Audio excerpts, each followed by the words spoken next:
Argentina se suma en los países que han prohibido el lenguaje inclusivo en sus documentos públicos, es decir, las personas podrán seguir utilizándolo individualmente como la jerga que es.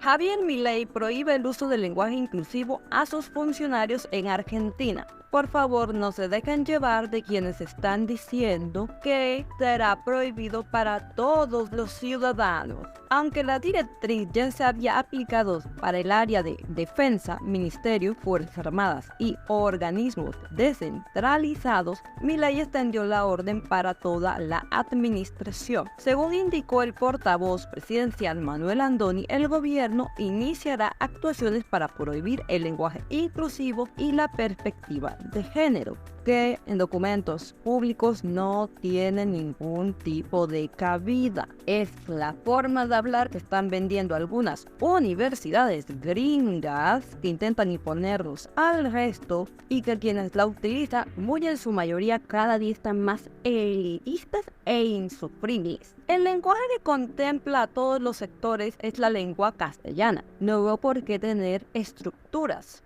Es un debate en el cual no vamos a participar, porque consideramos que las perspectivas de género se han utilizado también como negocio de la política. Eso no tiene discusión, justificó y totalmente. Esto simplemente se ha vuelto un tema político para causar división social, hasta en temas que ni siquiera deberían verse con perspectiva de género, tienen que sufrirlo. Sí se han enterado de esos estudios tontos donde el aire acondicionado y otro montón de estupideces resultan ser machistas porque eso era lo que tenía que indicar la perspectiva de género.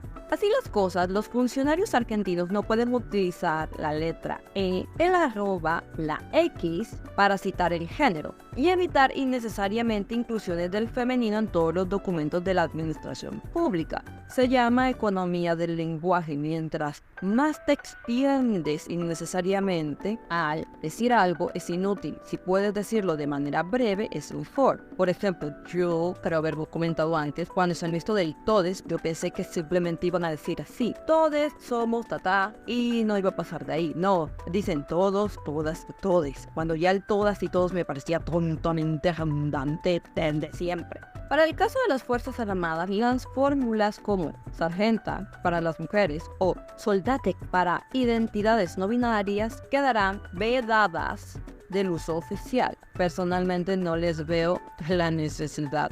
Sargento, soldado, ya son más que suficientes. Es más, es de mencionar que, aunque el uso del lenguaje inclusivo era discrecional, muchas dependencias del Estado lo habían adoptado como regla habitual. Es decir, lo habían vuelto en cierta forma obligatorio de que todos los documentos tuvieran que tenerlo, cuando se supone que debería depender de cada quien. Bueno, eso ya no va a pasar. Uno de ellos era el recién cerrado Instituto Nacional para la Discriminación, la Xenofobia y el Racismo, INADI, cuya extinción se dio la semana pasada cuando Adorni lo incluyó en una lista de organismos que no sirven para nada. Por cierto, no fue eliminado per se, fue vuelto secretaría de otra entidad porque debido a ciertos compromisos internacionales lo tienen que tener. Digamos, todo el poder y la autonomía y ahora están al mando de alguien más, al igual que otro montón de ministerios que habían. Finalmente, es de mencionar que el presidente Javier Milei nunca ha ocultado su oposición frente al lenguaje inclusivo, al cual se refiere como ideología de género. El mandatario argentino dice que su uso forma parte del adoctrinamiento del marxismo cultural, un supuesto movimiento para revertir el orden social de Occidente. Bueno, puedes decir supuesto porque no hay nadie que a viva voz se proclame parte del movimiento y diga que lo están haciendo porque les prenden candela directamente. Sin embargo, solo hay que